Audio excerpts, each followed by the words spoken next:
Assalamu alaikum students. Welcome to week 4, video 1. Here is the outline of week 4. We have to discuss the functions of DBMS and then database languages. Functions of DBMS means एक जो DBMS है उसको क्या क्या functionalities provide करनी चाहिए. What are the functionalities which should be furnished by any of the DBMS?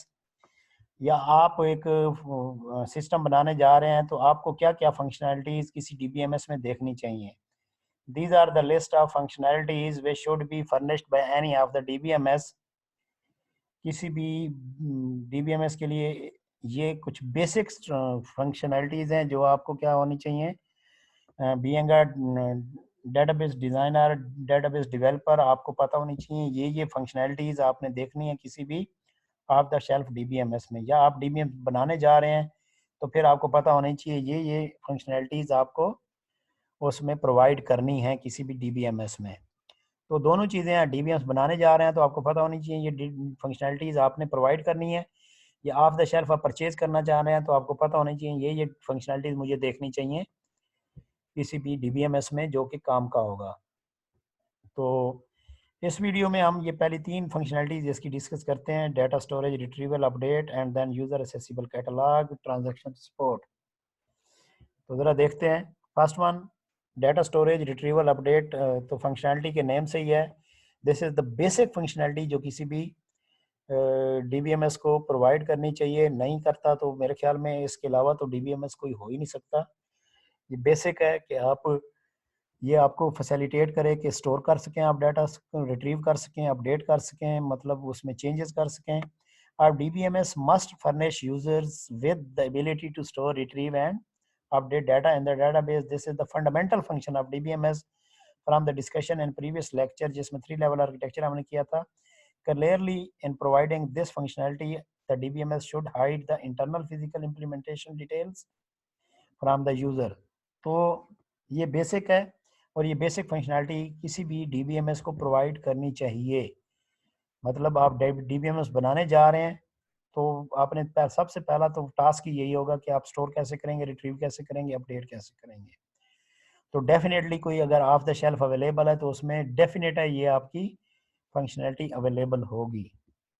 Next है user accessible catalogue. जो भी DBMS है, एक्सेसिबल कैटलॉग हम कहते हैं जो डाटा डेफिनेशंस होती हैं, डाटा डिस्क्रिप्शंस होती हैं. Must furnish a catalog which description of data items are stored and which is accessible to the user. तो जो DBMS होगा उस DBMS के लिए लाजमी है कि वो कैटलॉग जो डाटा डिस्क्रिप्शंस हैं उसको स्टोर करे और फिर वो जो डिस्क्रिप्शंस हैं वो क्या होनी चाहिए, यूज़र के लिए एक्सेसिबल होनी चाहिए. जैसे हम SQL सर्वर यूज़ करते हैं, SQL सर्वर हमने यूज़ किया था तो ये कैटलॉग हमें एक्सेसिबल था. हम जब ऑब्जेक्ट एक्सप्लोरर ओपन करते हैं तो एक्चुअली हम कैटलॉग को एक्सेस कर रहे होते हैं. तो कोई भी DBMS होगा तो वो कैटलॉग को यूज़र को एक्सेस देगा कैटलॉग के ऊपर, क्योंकि यूज़र ने अगर डाटा डिस्क्रिप्शन देखनी है, कंस्ट्रेंट्स देखने हैं, ये नेव यूज़र की बात नहीं हो रही है, सोफिस्टिकेटेड यूज़र की बात हो रही है. जैसे आपने क्यूरीज लिखनी थी तो क्यूरीज को लिखने के लिए आपको क्या पता होना चाहिए था, डाटा डिस्क्रिप्शन कहाँ से आएंगी. तो ये काम था किसका, DBMS का, कि वो आपको डाटा डिस्क्रिप्शन प्रोवाइड करे, इनफैक्ट कैटलॉग प्रोवाइड करे, कैटलॉग के ऊपर आपको एक्सेस करे दे. तो SQL सर्वर ने क्या किया हुआ है, आप जब ऑब्जेक्ट एक्सप्लोरर करते हैं, ओपन करते हैं, तो actually you are going to access the catalogue of the database. तो उसमें अगर आप कैटलॉग ओपन करते हैं तो आपने देखा होगा उसमें डाटा की डेफिनेशंस होती हैं. A key feature of 3-level architecture is the recognition of an integrated system catalog to hold data about the schemas, user application, and so on. The catalog is expected to be accessible to user as well as to the DBMS. A system catalog or data dictionary is a repository of information describing the data in the database. It is the data about data जिसे हमने metadata कहा था. The amount of information on the way the information is used vary with the DBMS. तो Meta data आपका क्या होना चाहिए, user को एक्सेसिबल होना चाहिए, एक्सेसिबल होना चाहिए. अब कल को अगर आप DBMS बनाने जा रहे हैं तो आपने ख्याल करना है कि कोई एक फीचर आपने उसमें ऐसा डालना है कि यूज़र अगर आपका डाटा की डेफिनेशन देखना चाहता है तो वो देख सके। वो कैटलॉग क्या होना चाहिए, यूज़र को एक्सेसिबल होना चाहिए। तो typically the system catalogue store, जो कैटलॉग में जो चीज़ें स्टोर होती हैं वो क्या होती है, डाटा के नेम्स होते हैं, टाइप्स होती हैं, साइज होता है, उनके दरमियान में रिलेशनशिप होता है, इंटेग्रिटी के कॉन्स्टेंट्स होते हैं, ऑथराइजेशन होती है कि इसको कितना एक्सेस दिया हुआ है, the data item which that each user can access and the types of access allowed, ये होता है। Insert, update, delete, read access होते हैं कि आप इंसर्ट कर सकते हैं, कौन सा यूज़र अपडेट कर सकता है, कौन सा यूज़र डिलीट कर सकता है, कौन सा यूज़र सिर्फ रीड कर सकता है। तो ये सारी चीज़ें किस में होती हैं, मैपिंग्स होती हैं, ये सब व्यूज़ पड़े होते हैं, ये सारी की सारी कैटलॉग में होती हैं।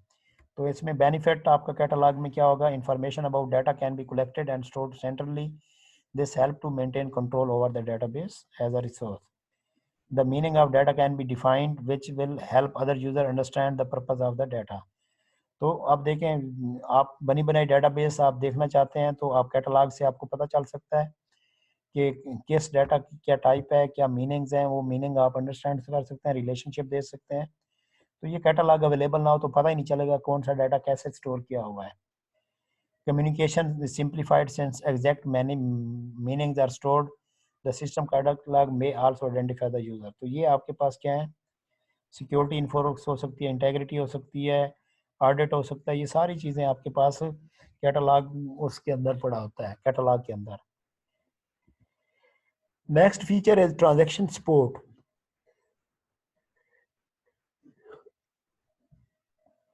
ट्रांजैक्शन सपोर्ट करनी चाहिए, लेकिन उससे पहले ट्रांजैक्शन का कंसेप्ट समझें। ट्रांजैक्शन की जो डेफिनेशन है वो कहते हैं transaction is a series of actions carried out by a single user और एप्लीकेशन व्हिच एक्सेस और changes the contents of the database. इसको समझने के लिए आप देखें, फर्ज करें आप कार्ड लोड करते हैं, कार्ड तो आप लोड करते रहते होंगे, कार्ड लोड करते हैं तो उसमें आप कार्ड नंबर सेंड करते हैं, स्टार और ये चीज़ें करके सेंड करते हैं। तो बैक एंड पे दो प्रोसेस बहुत क्रिटिकल होते हैं। देखें, कार्ड आपने जो बैक एंड पे डेटाबेस में कार्ड का स्टेटस होगा कि ये यूज्ड है या अनयूज्ड है, नंबर, कार्ड का नंबर अनयूज्ड होगा, उसके अगेंस्ट बैलेंस होगा। अब जब कार्ड नंबर सेंड करते हैं तो वो जो बैलेंस होता है वो आपके बैलेंस में ऐड होता है और जो उसका स्टेटस है वो चेंज हो जाता है। ये दो एक्शन आपके होने चाहिए।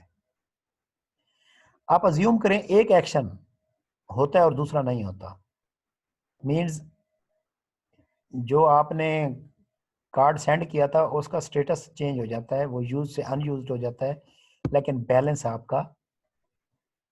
आपके बैलेंस में ऐड नहीं होता। अगर ऐसा होगा तो ऐसा सिस्टम की इंटेग्रिटी लो होगी, तो ये कंसिस्टेंट नहीं होगा, ऐसा सिस्टम आप यूज ही नहीं करना चाहेंगे। अदर वे राउंड ये भी हो सकता है कि आपका बैलेंस ऐड हो जाए और सिस्टम उसका कार्ड का स्टेटस अपडेट ना हो, तो स्टूडेंट्स बड़े शौक से कहते हैं जी वाह ये तो मौज हो गई, लेकिन स्टूडेंट ये नहीं सोचता भाई मैंने सिस्टम बना के देना है कंपनी वालों को। अगर ऐसा सिस्टम होगा जो स्टेटस चेंज नहीं करेगा लेकिन बैलेंस अपडेट कर देगा, तो ऐसा सिस्टम तो कंपनी यूज ही नहीं करेगी, तो हमारे काम की तो कंपनी है ना। तो ये दोनों में, ये दोनों एक्शन, या तो दोनों एक्शन होने चाहिए थे या फिर दोनों नहीं होने चाहिए थे। तो मतलब इनमें से एक हो और एक ना हो, ऐसा अगर पॉसिबल हो जाए तो ऐसे सिस्टम किसी काम का नहीं है। तो हम कहेंगे ऐसे सिस्टम की इंटेग्रिटी नहीं होगी, लोग यूज नहीं करेंगे।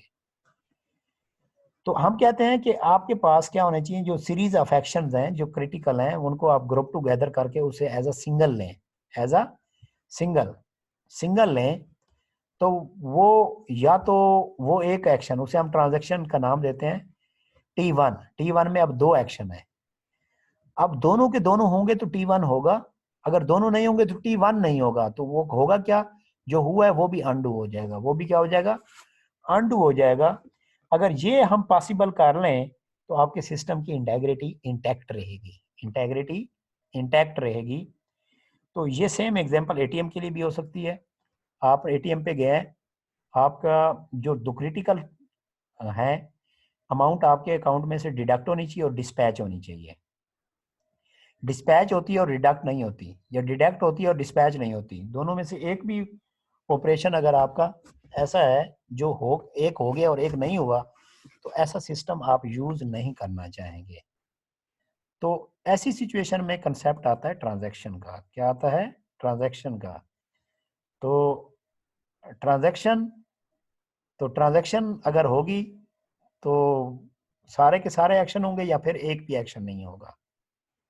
तो अगर ऐसा हो जाए तो फिर आपका सिस्टम काबिल यूज होगा। अगर आपको याद होगा कभी कभार ऐसा होता है कि एटीएम पे जाएं, अमाउंट डिस्पैच नहीं होती, डिडक्ट हो जाती है, लेकिन बाद में वो रिकवर हो जाती है। वो कैसे रिकवर होती है?